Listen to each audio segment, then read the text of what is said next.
صاحب کہتے ہیں میں ایک دفعہ داتا دربار بیٹھا ہوا تھا, ایک بندہ دعا کر رہا تھا یا اللہ جو 25 سال پہلے میں نے دعا مانگی تھی وہ واپس لے لے, یہی وہ ریپیٹ کر رہا تھا. تو میں نے اسے بعد میں پوچھا کہ یہ آپ کیا بات کر رہے ہیں؟ تو کہنے لگا میری بیٹیاں ہی تھیں, ساری اچھی نکلی ہیں, لیکن میری تسلی نہیں ہوتی تھی. 25 سال پہلے میں نے ایک بیٹا مانگا رو رو کے, کتنی منتوں سے مرادوں سے, اور وہ چرس اور ہیروئن کے نشے میں پڑ گیا تو اس گھر کا سارا سامان اس نے بیچ دیا. تو بڑا بہتر کیا تھا اللہ نے جو مجھے بیٹا نہیں دیا ہوا تھا, تو یا اللہ وہ دعا واپس لے لے. ٹھیک ہے, اس لیے آپ نے اپنے معاملات کو ذرا دیکھ کے بھی چلنا ہوتا ہے, لیکن دعا ضرور مانگیں. اللہ تعالیٰ کے بارے میں پیسیمسٹک نہ ہو, آپٹیمسٹک.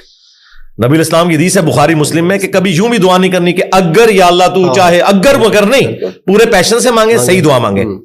اور مسلم شریف میں حدیث ہے نبی الاسلام کہ ایک صحابی اتنے بیمار ہوئے کہ وہ ہڈیوں کا پنجر بن گئے. نبی الاسلام ان کی عادت کرنے گئے. آپ نے کہا کہ تو اللہ سے کیا مانگتا ہے یہ جو تیری حالت ہوئی ہوئی ہے؟ تو نے کہا یا رسول اللہ میں اللہ سے ایک ہی دعا مانگتا ہوں کہ اے اللہ جو تو نے مجھے آخرت میں عذاب دینا ہے نا دنیا میں ہی دے لے. نبی الاسلام نے کہا سبحان اللہ, اللہ پاک ہے, یہ تو نے کیا عقیدہ بنایا ہوا ہے. یعنی حضور جب حیران ہوتے تھے نا تو یعنی غلطیوں سے پاک تو اللہ ہی ہے, یہ کہتے تھے. وہ تیرے اندر سکت ہے کہ تو دنیا میں بھی اللہ کا عذاب برداشت کر سکے, اور تجھے تو چاہیے تھا تو کہتا اللہم ربنا آتینا فی الدنیا حسنہ وفی الآخرۃ حسنۃ وقینا عذاب النار. اے اللہ مجھے دنیا میں بھی بھلائیاں عطا فرما, آخرت میں بھی بھلائیاں عطا فرما, اور آخرت کی سب سے بڑی بھلائی مجھے دے وقینا عذاب النار, جہنم کی آگ سے بچا لے. تو نبی الاسلام نے کہا یہ پڑھ. اس نے پڑھنا شروع کیا. صحابہ کرام کہتے ہیں کچھ دنوں بعد وہ ایسے ہو گیا جیسے مردہ زندہ ہو جاتا ہے, بالکل ٹھیک ہو گیا. ٹھیک ہے, تو اندازہ کریں کہ بعض اوقات ہماری اپنی مس ہینڈلنگ ہوتی ہے. پھر نبی الاسلام نے کچھ ہمیں راستہ بھی بتایا ہے. بخاری مسلم میں حدیث ہے جس کی خواہش ہو کہ اس کی عمر دراز ہو جائے اور اس کے رزق میں برکت ہو. یہی دو دعائیں ہیں جس کے پیچھے لوگ درباروں پہ بھی جاتے ہیں, ادھر ادھر ذلیل ہوتے ہیں. بالکل کہ جی صحت والی زندگی ہو, لمبی ہو, ظاہر انسان کے اندر اللہ نے خواہش رکھی ہے, اور فراخی ہو. نبی الاسلام نے یہ دونوں چیزیں گنوائی. بخاری مسلم کے الفاظ ہیں جو یہ چاہتا ہے نا وہ اپنے رشتہ داروں کے ساتھ اس نے سلوک کرے. شریکہ نال, پنجابی کہتے ہیں شریکہ نال, کیونکہ انسان دوسروں میں لگا لیتا ہے, شریکہ نہیں دینا. جدھر یعنی آپ کے وہ کامن انٹرسٹ ہوتے ہیں نا وہ شریک ہوتے ہیں نا وہ. اس لیے آپ دیکھیں یہ سارے تعویذ دھاگے بھی شریک کرواتے ہیں. کبھی کسی محلے دار نے کسی پہ تعویذ نہیں کرایا, وہ آپ کے شریک ہی کروا رہے ہوتے ہیں. جہاں جیلسی فیکٹر تھا وہیں خرچ کرنے کے اوپر اللہ تعالیٰ نے اجر رکھا ہوا ہے, اور یہ آپ کے اوپر کتنی بڑی آزمائش ہے.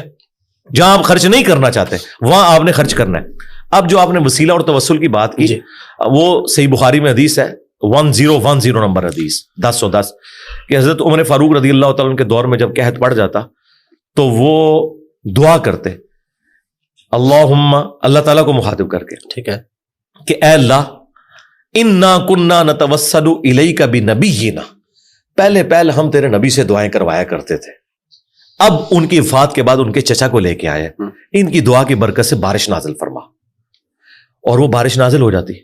یہ حضرت عمر نے امت کو عقیدہ دیا ہے کہ توسل اور وسیلہ یہ نہیں ہے کہ کسی کے واسطے آپ نے ڈالنے ہیں اللہ کو, بلکہ یہ ہے کہ اس نیک بندے سے جا کے دعا کروا. بخاری مسلم میں ہے کہ ٹھیک ہے بارش نہیں ہوتی تھی, صحابہ کرام نبی الاسلام سے دعا کرواتے تھے, دعا کی برکت سے بارش ہو جاتی تھی. اب قبر رسول پہ جا کے آپ نے نبی الاسلام سے کوئی نہیں مانگنا. ہاں وہ دعاؤں کی قبولیت کی جگہ ہے, وہاں کھڑے ہوں صلاۃ والسلام عرض کریں. 4 کتابوں میں موجود ہے, المصنف ابن ابی شیبہ میں, سنن کبری البیہقی میں, الموطا امام مالک میں, فضل الصلاۃ علی النبی کے اندر کہ صحابہ کرام اور خصوصاً ابن عمر کے بارے میں کہ مسجد نبوی میں وہ آتے, پہلے سفر پہ جاتے یا واپس آتے, پہلے مسجد نبوی میں 2 نفل پڑھتے اور قبر رسول پر آ کے عرض کرتے السلام علیک یا رسول اللہ, السلام علیک یا ابا بکر, السلام علیک یا عمر. ایک روایت میں السلام علیک یا ابا, میرے باپ آپ پر سلام ہو. تو یہ صحابہ کرام کا طریقہ تھا قبر رسول پہ حاضر ہونا, وہاں کھڑے ہو کر اللہ سے دعا مانگنی ہے آپ نے. آپ نے کسی یعنی بزرگ سے یا پیغمبر سے ڈائریکٹ نہیں مانگنی اور نہ واسطے ڈالنے. ٹھیک ہے, دیکھیں قرآن میں 40 کے قریب دعائیں آئی ہیں, سب ربنا کے ساتھ ہیں, کوئی وسیلے واسطے نہیں ہے اس میں. مجھے نہیں سمجھ آتی آپ وسیلے واسطے سے بھی آگے جا کے ڈائریکٹ بزرگوں کو پکارتے ہیں, یا علی مدد کہتے ہیں, یا شیخ عبد القادر جیلانی مدد کہتے ہیں. ان سے پوچھو کہ اللہ کے بندو کیا مولا علی علیہ السلام نے کسی کا واسطہ ڈال کے کبھی دعا کی ہے یا اسے پکارا ہے؟ شیعہ کی جو سب سے اتھینٹک کتاب ہے نا مولا علی کے خطبات نہج البلاغہ, اس میں ایک خطبہ موجود ہے, اپنے بیٹے کو انہوں نے کچھ نصیحتیں کی ہیں. اس میں انہوں نے کہا کہ حسن یاد رکھنا تم اس کی اولاد ہو جس نے عنقریب مر کے مٹی ہو جانا ہے.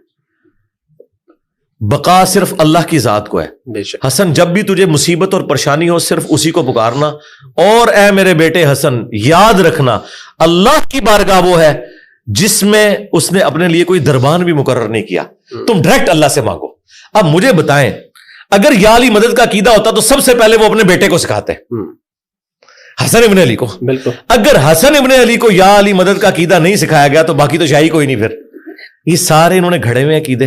ہاں آپ یہ کہہ سکتے ہیں اے اللہ جو تجھے اپنے نبیوں سے, ان کے اہل البیت سے, ان کے صحابہ سے محبت ہے, میں اس محبت کا وسیلہ تجھے پیش کرتا ہوں کہ میرا یہ کام کر دے.